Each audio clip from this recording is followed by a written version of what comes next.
Since you started watching this video, 3 Canadian families made the decision to leave the country permanently. By the time this video ends, another 12 will have made the same choice. They're not leaving because of a single catastrophe or a dramatic collapse. They are leaving because the math stopped working. And once you see the numbers they are seeing, you will understand why staying feels less like optimism and more like denial. Stand outside a viewing for a basement apartment in Scarborough, not downtown Toronto. Scarborough. The ceiling is so low you have to duck under the heating pipes. There is a window, technically, but it opens onto a concrete wall 3 feet away.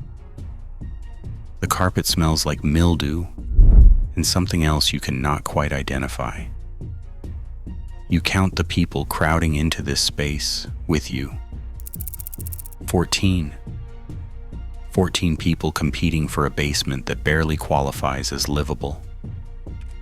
The landlord clears his throat and announces $1,900 a month. First and last. No pets. References required. You watch the other viewers nod, pull out their phones, start calculating. They are doing the same math you are. And the math is brutal. If you earn $45,000 a year, a decent salary by many standards, your take-home pay after taxes is roughly $31,000. That is $2,600 a month. The rent for this basement, with the mystery smell and the window to nowhere, would consume 73% of your income. You would have $700 left for food, for transit, for your phone, for emergencies, for life. You look around the basement again, at the low ceiling and the concrete wall, and you realize something that sits heavy in your chest. This is not the best available option. This is the best you can afford. And you are going to have to fight 13 other people for the privilege of living here. Drive west to Vancouver and stand outside an emergency room at 2 in the morning on a Tuesday. Not a weekend, not a holiday, a random Tuesday. If you walk through those doors, you will see something that does not match the promise you were given. The waiting room is full, every seat taken. People lean against walls. A man in a business shirt holds a blood-soaked towel to his hand. A woman rocks back and forth in the corner, clutching her stomach, tears running silently down her face. You check the digital board. It says they are currently serving number 31. You take a ticket. Number 58. You do the math. If each person takes 30 minutes, you are looking at 13 and a half hours. But you know from the exhausted faces around you that 30 minutes is optimistic. Some of these people have been here since yesterday afternoon. You were told Canada has universal health care, free health care, the best in the world. And technically that is true, you are covered. The bill at the end of all this will be $0. But if you cannot get through the door, if the wait is so long that your condition worsens while you sit in a plastic chair under fluorescent lights, what exactly is being universalized? You watch the man with the towel. The bleeding stopped hours ago, but the waiting has not. And you start to understand a truth that nobody wants to say out loud. Free only matters if you can actually access it. Otherwise, it is just a promise on paper while you suffer in a waiting room that smells like disinfectant and desperation. Head to a grocery store in Calgary on a Sunday morning. Pull a cart. Walk the aisles. You are not buying anything extravagant. Milk, eggs, bread, chicken breast, broccoli, apples, rice, the basics. The things your body needs to function. You reach the checkout. The cashier scans your items. You watch the total climb on the screen. $43, $59, $82, $112. For 1 week of basic groceries for one person.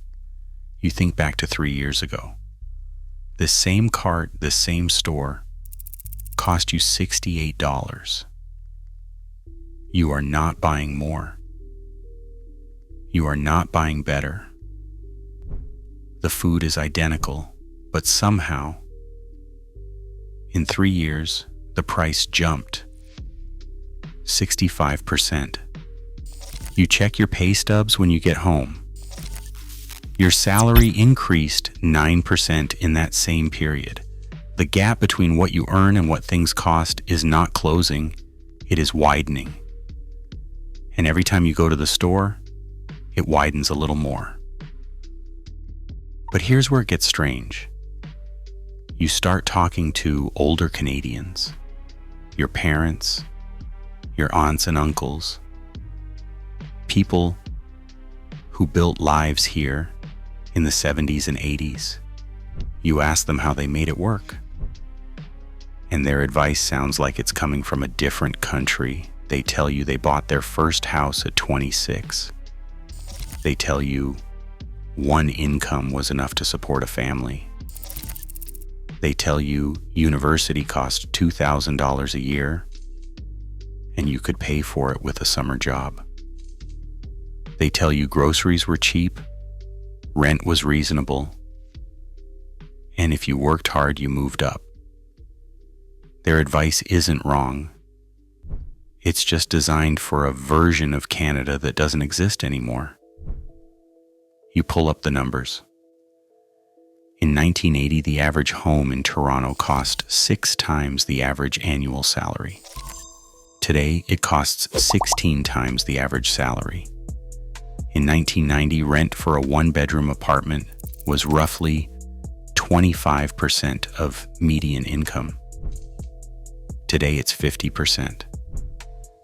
In 1985, a year of university tuition cost the equivalent of 500 hours of minimum wage work. Today, it costs over 1,500 hours. The ladder they climbed is still there. You can see it. You can see each rung: education, entry-level job, promotion, house, family, stability. But when you step on the first rung, your foot goes right through. The ladder looks solid, it looks climbable, but it can't hold your weight anymore. It rotted from the inside while everyone pretended it was still strong. Drive through the suburbs of Mississauga in January. Feel the cold seep through your car doors, even with the heat on full blast. Look at the houses as you pass. Lights on in every window. Furnaces running. Driveways being cleared of snow. Winter in Canada is not just cold. It is expensive. Heating bills that double, triple. Cars that need winter tires. Block heaters, constant maintenance from salt and ice. Pipes that freeze. Roofs that collapse under snow. And if you live in a rural area, add the cost of a generator for when the power goes out, which it will. Winter is a tax on existence that nobody includes in the cost of living calculations. But if you live here, you pay it every single year for 6 months, sometimes more. You start to notice something else. A quiet exodus. Your coworker mentions she is moving to Texas. Your cousin is looking at jobs in Australia. Your university friend just accepted a position in Germany. They are not leaving because they hate Canada. They are leaving because the math makes sense. A software developer in Toronto earns 90,000 Canadian dollars. In Seattle, the same job pays 140,000 US dollars, and rent is comparable. A nurse in Vancouver earns $75,000 and waits 3 years for a mortgage approval. In Dubai, the same nurse earns 90,000 tax-free and gets housing included. A tradesperson in Calgary earns $60,000. In Norway, the same trade pays $85,000 with 5 weeks of vacation and a pension that actually covers retirement.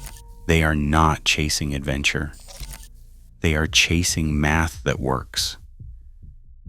And then there are the people arriving. You meet newcomers at work, at the gym, in your building.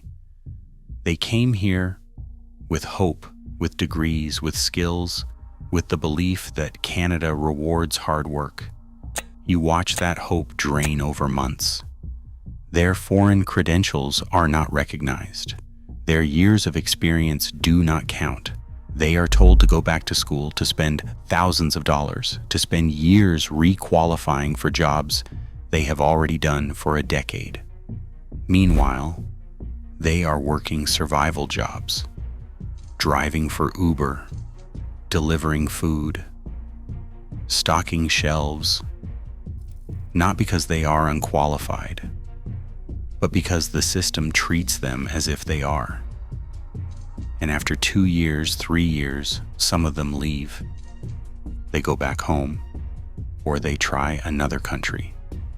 They arrived believing in the Canadian promise. They left understanding it was a marketing campaign. Walk through downtown Toronto on a weekday morning. Look at the faces of people heading to work. There is something in their expressions that is hard to name. Not anger, not despair. Something quieter. Resignation. The understanding that this is just how it is now, that complaining will not change it, that working harder will not fix it, that the gap between effort and reward has become so wide that most people have stopped trying to close it. They just endure. They budget tighter. They delay milestones. They give up dreams. And they do it politely because this is Canada, and we have been trained to apologize for problems we did not create. You start to see the pattern. It is not one broken system. It is all of them, breaking in the same direction. Housing costs rise faster than wages. Food costs rise faster than wages. Healthcare becomes harder to access. Taxes increase while services decline. Education costs more and guarantees less. The systems that were supposed to create stability are now creating precarity. And the people in charge keep saying the same things. We are working on it. It is a complex issue. We need more time. But time is not neutral. Every year you wait for housing to become affordable is a year you do not buy. Every year you wait for wages to catch up is a year you fall further behind. Every year you delay having children because the math does not work is a year you do not get back. Waiting is not a strategy. It is just aging without progress. Here is what nobody tells you. The people who say Canada is the best country in the world are not wrong. They are just not talking about your Canada. They are talking about the Canada they experienced. The one where a single income bought a house, where healthcare meant seeing a doctor within days, not months, where hard work translated into upward mobility, that Canada was real. But it is not the Canada you are living in. You are living in the next version, the one where the systems are the same, but the outcomes are different, where the promise is the same, but the math is broken. And the gap between the Canada they remember and the Canada you experience is the gap between their advice and your reality. So here's the question you need to answer, and you need to answer it honestly. How much longer are you willing to wait? Wait for housing to become affordable. Wait for wages to catch up. Wait for the healthcare system to improve. Wait for the math to start working again. Because here is what the numbers tell you. If nothing changes, you will never catch up. The gap will never close. The treadmill will never slow down. You will spend your entire life running faster just to stay in the same place. And one day you will be the older Canadian, giving advice to someone younger, telling them about the Canada you remember, not understanding that the Canada they are living in is fundamentally different. The next time someone tells you how lucky you are to live in Canada, ask yourself, lucky compared to what? If the answer is compared to war zones and failed states, maybe the bar is too low. Because a country this wealthy, this stable, this resource-rich should be able to offer its people more than the consolation, at least you are not being bombed. It should offer a path forward, a way to build a life through effort and planning, a system where the math actually works. And if it cannot or will not, then the hardest question is not whether Canada failed you. It is whether you are going to keep pretending it did not. Stand in that basement apartment in Scarborough one more time. Smell the mildew. Look at the concrete wall outside the window. Feel the low ceiling pressing down. And ask yourself, is this what I am working for? Is this the best I can hope for? Because if the answer is yes, if this basement represents the ceiling of what is possible, then maybe it is time to ask a different question. Not how do I make this work, but what am I staying for? The ground under your feet is not solid anymore. It has not been for years. You have just been pretending not to notice. But the math does not lie. The waiting rooms do not lie. The grocery bills do not lie. The basement apartments do not lie. And sooner or later, you are going to have to decide, do you keep standing on ground that is sinking, or do you find somewhere else to stand?